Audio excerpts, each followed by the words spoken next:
शिवानी बहुत ही गरीब परिवार की लड़की थी। उसके पिता के देहांत के बाद उसकी माँ ने एक सिलाई की दुकान पर काम करके उसे पाला पोसा था। शिवानी की माँ मीरा उसे सरकारी स्कूल में पढ़ाया करती थी। उसी स्कूल में कुछ अच्छे घर की लड़कियां भी पढ़ा करती थी, जो कि शिवानी को महंगी महंगी चीजें दिखाकर नीचा दिखाया करती। ऐसे ही एक दिन शिवानी की स्कूल की लड़की अनामिका उससे और अपनी सहेलियों से कहती है, अगले हफ्ते ना मेरी दीदी की शादी है, तुम सब आना। और हाँ, शादी बहुत बड़े हॉल में होने वाली है, अच्छे अच्छे कपड़े पहन कर आना। मेरे पास तो पिंक रंग का बहुत सुंदर लहंगा है, मेरे पापा कानपुर से लेकर आए थे और उस पर लगाने के लिए बहुत सुंदर लिपस्टिक भी है। अनामिका, मैं भी तुम्हारी दीदी की शादी में आ सकती हूँ ना? हम दोनों तो एक ही स्कूल और क्लास में पढ़ते हैं। तुम नहीं आ सकती, तुम्हारे पास न ही अच्छे कपड़े हैं और न ही अच्छा मेकअप। अगर तुम मेरी दीदी की शादी में आई तो अपने साथ साथ मेरी भी इंसल्ट करवाएगी। तुम सही कह रही हो अनामिका, इसके पास इतने पैसे कहाँ जो ये अच्छे से तैयार होकर आएगी। इसकी वजह से सब लोग तुम पर और हंसेंगे। प्रीति, ऐसा मत बोलो, मेरा भी बहुत मन है अनामिका की दीदी की शादी में आने का। मुझे भी आने दो ना, सबकी तरह। ठीक है, तुम मेरी दीदी की शादी में आना चाहती हो ना, पर उसके लिए तुम्हें अच्छा सा लहंगा पहन कर आना पड़ेगा।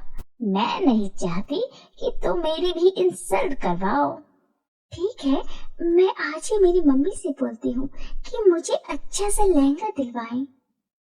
शिवानी इतना बोलकर अपने आप में ही खुश होने लगती है और उसके बाद स्कूल खत्म होने पर अपने घर जाती है और अपनी माँ से कहती है, माँ, अगले हफ्ते ना मेरी सहेली की बहन की शादी है और मुझे उसमें जाना है, लेकिन उसमें पहनने के लिए मेरे पास कोई भी अच्छा लहंगा नहीं है।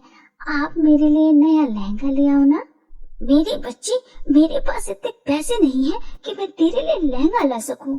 तू तो जानती है ना कि घर के किराए और राशन पानी में ही मेरी सारी तनख्वाह खर्च हो जाती है। मैं जब भी आपसे कुछ भी मांगू तो आप हमेशा कोई न कोई बहाना बनाकर मेरी बात को टाल देती हैं। मुझे आपसे बात ही नहीं करनी, मैं जा रही हूँ।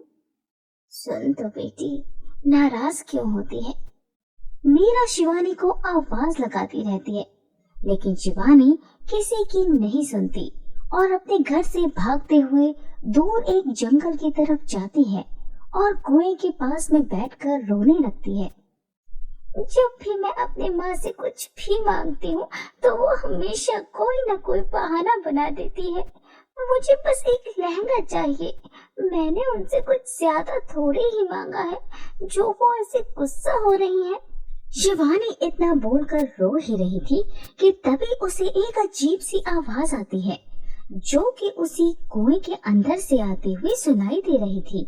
शिवानी, यहाँ आओ मेरे पास, मेरी मदद करो, मुझे तुम्हारी मदद की जरूरत है। जिसके बाद वो उस आवाज को सुनकर बहुत ज्यादा डर जाती है और घबराते हुए कहती है, कौन हो तुम?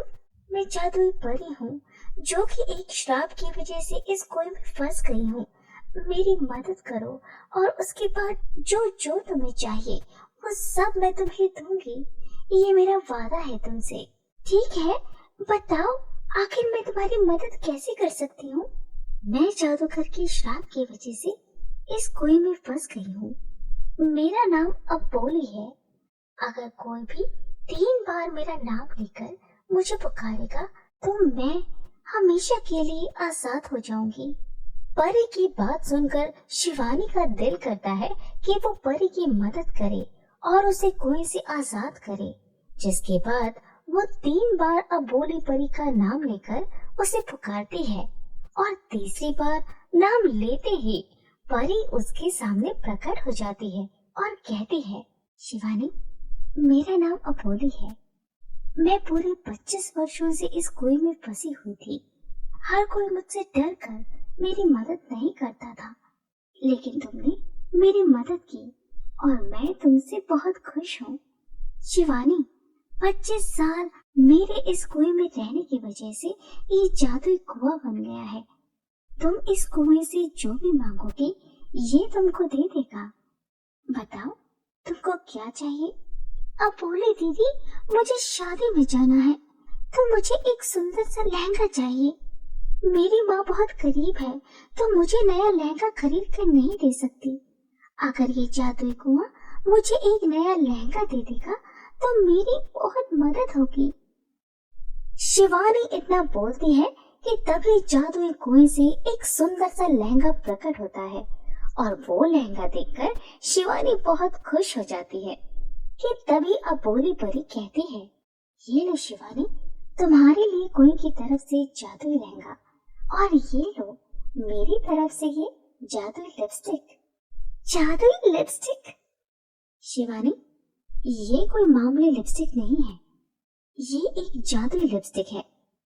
लिपस्टिक से तुम जब भी जो मांगोगी वो सब कुछ ये लिपस्टिक तुम्हें देगी।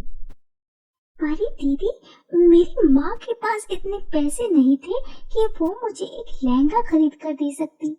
शुक्रिया, आपने तो मेरी परेशानी ही हल कर दी। आखिर तुमने भी तो मुझे आजाद किया ना शिवानी, तो ये करना भी मेरा फर्ज था। शिवानी अब भोली परी का शुक्रिया करके उस लहंगे को देखकर बहुत खुश होती है और अपनी माँ के पास घर आकर उसको सब बताती है। जिसके बाद मीरा कहती है, मेरी बच्ची, ये तो बहुत अच्छी बात है। सुंदर सा लहंगा पहनकर शादी में जा सकती है और कोई तुझे ताने भी नहीं मारेगा। माँ, मुझे माफ कर दो, मैंने आप पर गुस्सा किया। आप मेरे लिए कितना कुछ करती हैं, लेकिन मैं आपके लिए कुछ नहीं कर पा रही। मेरी बच्ची, ऐसा नहीं कहते।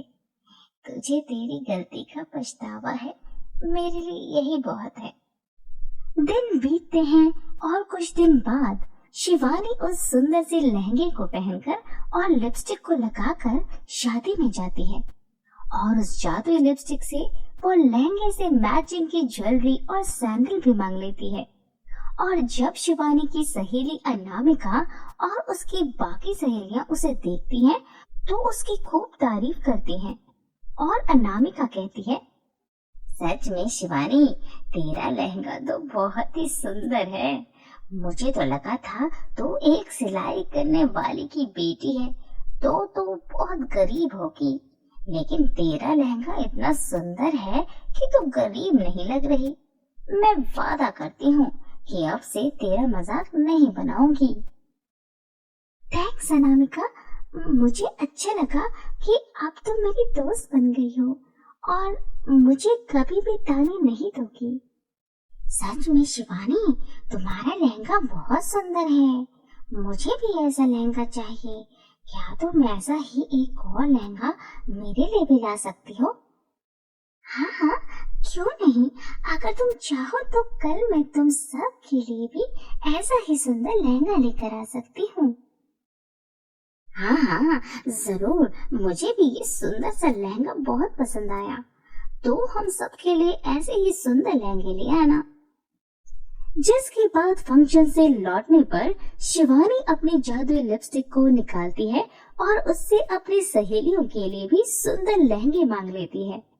अगले दिन वो सब लहंगे अपनी सहेलियों को दे देती है, जिन लहंगों को पाकर उसकी सहेलियां भी बहुत खुश होती हैं। शिवानी के दिमाग में एक तरकीब आती है और छुट्टी के बाद वो घर आकर अपनी माँ से कहती है, माँ, क्यों ना हम जादुई लिपस्टिक से और लहंगे मांग लें और उनका व्यापार शुरू करें। जादुई लिपस्टिक हमको हमारा कारोबार शुरू करने में बहुत मदद कर सकती है। उसके बाद हमें रोजमर्रा की जरूरतों के लिए परेशान भी नहीं होना होगा। मेरी बच्ची, तेरी तरकीब बहुत अच्छी है। हम जादुई लिपस्टिक से लहंगे मांगेंगे और उन्हें अपनी मेहनत से बेचेंगे। शिवानी अपनी माँ मीरा को अपनी बात से सहमत होते देखकर बहुत खुश होती है। जिसके बाद वो जादुई लिपस्टिक से कुछ लहंगे मांगती है और तभी उसके सामने सुंदर सुंदर लहंगे प्रकट हो जाते हैं जो सारे ही देखने में बहुत प्यारे लग रहे थे। जिसके बाद शिवानी और उसकी माँ मिलकर बाजार में उन लहंगों को ले जाकर बेचना शुरू करते हैं। धीरे धीरे और लहंगों की मांग बढ़ती जाती है और दोनों माँ बेटी मिलकर अपनी एक छोटी सी लहंगों की दुकान खोल लेते हैं। इसके बाद वो दोनों दिन रात तरक्की करते हैं और जिन माँ बेटी के पास 2 वक्त के खाने के पैसे नहीं थे, समय के साथ वो दोनों करोड़पति हो जाते हैं और खुशी खुशी अपना जीवन यापन करते हैं।